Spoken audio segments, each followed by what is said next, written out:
School service কমিশনের চলতি নবম দশম একাদশ দ্বাদশ শ্রেণীর নিয়োগ প্রক্রিয়ায় অংশগ্রহণকারী শিক্ষক শিক্ষিকাদের কাছে এই মুহূর্তে অত্যন্ত গুরুত্বপূর্ণ কিন্তু একটি আপডেট রয়েছে।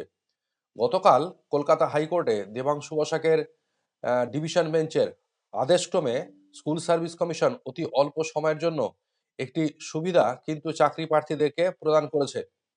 গতকাল অর্থাৎ 16ই ডিসেম্বর রাত্রি 8:30 থেকে আজ অর্থাৎ 17ই ডিসেম্বর রাত্রি 8টা 8:30 পর্যন্ত এই সুবিধাটি কিন্তু উপলব্ধ। কি সেই সুবিধা সেটা জানাবো আজকের এই ভিডিওতে, তাই ভিডিওটার শুরু থেকে শেষ পর্যন্ত অবশ্যই মন দিয়ে দেখবেন এবং তার সাথে সাথে প্রয়োজনীয় মনে হলে সেটা সবার সাথে শেয়ার করে নেবেন। এই যে সুবিধাটি গতকাল থেকে একদিনের জন্য মাত্র দেওয়া হয়েছে, সেটি হলো সংরক্ষিত ক্যাটাগরি অর্থাৎ এসসি এসটি এবং পিএইচ যারা প্রার্থী রয়েছেন তাদের আবেদনের তথ্যে যদি কোনো রকম ভুল থেকে যায় তাহলে সেই ভুল সংশোধনের জন্য একটি বিশেষ এডিট উইন্ডো কিন্তু কমিশন গতকাল প্রদান করেছে। তো যারা একাদশ দ্বাদশ শ্রেণীর জন্য আবেদন করেছেন তাদের ক্ষেত্রে এই এডিট অপশন তারাই একমাত্র পাবে যারা গতকাল অর্থাৎ 16ই ডিসেম্বর 2025 তারিখে দুপুর 2:30টার মধ্যে কলকাতা হাইকোর্টে এই সংক্রান্ত রিট পিটিশন দাখিল করেছেন। তারাই শুধুমাত্র এই এডিট অপশন পাবেন একাদশ দ্বাদশের ক্ষেত্রে।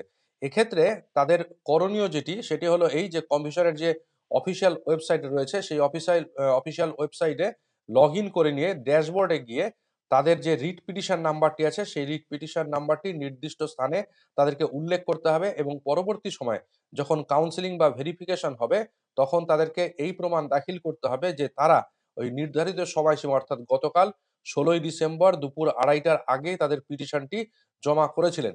এক্ষেত্রে তারা যদি সেই সময় অর্থাৎ ভেরিফিকেশনের সময় এই প্রমাণ দেখাতে ব্যর্থ হন তাহলে কিন্তু তাদের প্রার্থীপদ বাতিল বলে গণ্য করা হবে। অন্যদিকে যারা নবম দশমের আহ, চাকরি প্রার্থী রয়েছেন তাদের ক্ষেত্রে কিন্তু বিষয়টা আলাদা। এক্ষেত্রে মূলত তাদের অ্যাপ্লিকেশন ফি এবং প্রকৃত ক্যাটাগরি স্ট্যাটাসের উপরই মূলত জোর দেওয়া হয়েছে। যখন এই সমস্ত প্রার্থীরা ফর্ম ফিল আপ করেছিলেন তখন সংরক্ষিত ক্যাটাগরির জন্য নির্ধারিত ছিল হলো 200 টাকা ফি। তারা সেটাই জমা দিয়েছিলেন, কিন্তু সাধারণ ক্যাটাগরির ফি ছিল হলো 500 টাকা। এক্ষেত্রে তারা সেই সুযোগটা পাবেন যদি তারা প্রকৃতপক্ষে এসসি এসটি বা ফিজিক্যালি হ্যান্ডিক্যাপ ক্যাটাগরি ভুক্ত হন, তবে তারা তাদের ক্যাটাগরি এডিট করার সুবিধা পাবেন। তবে এক্ষেত্রে মনে রাখতে হবে যে 24 ঘন্টা সময় তাদেরকে দেওয়া হয়েছে সেই 24 ঘন্টার মধ্যেই কিন্তু তাদেরকে এই ক্যাটাগরি এডিট করতে হবে। এই ক্যাটাগরি এডিটের ক্ষেত্রে 24 ঘন্টার অতিরিক্ত যদি সময় তারা নিয়ে নেন তাহলে কিন্তু তারা সংরক্ষিত আসনের সুবিধা পরবর্তীতে দাবি করতে পারবেন না। আর ক্যাটাগরি যদি তারা সংশোধন না করেন বা ক্যাটাগরি তাদের নির্দিষ্ট ক্যাটাগরি তারা প্রমাণ করতে না পারেন তাহলে সেক্ষেত্রে কিন্তু তারা সাধারণ বা আনরিজার্ভ ক্যাটাগরি হিসেবে গণ্য হবেন এবং সেক্ষেত্রে তাদের বাকি 300 টাকা ফি নিয়ম মেনেই তাদেরকে প্রদান করতে হবে। তো এই বিষয়টা গতকাল কিন্তু কমিশন তাদের ওয়েবসাইটে নির্দেশিকারে আকারে জানিয়ে দিয়েছে এবং এটাই শেষ সুযোগ যে সংশ্লিষ্ট প্রার্থীরা তারা যেন এই যে আপডেটটি রয়েছে সেই আপডেটটি মেনে যদি তাদের ক্যাটাগরি সংশোধন করার ব্যাপার থাকে তাহলে কিন্তু তারা এটা করে নিতে পারেন।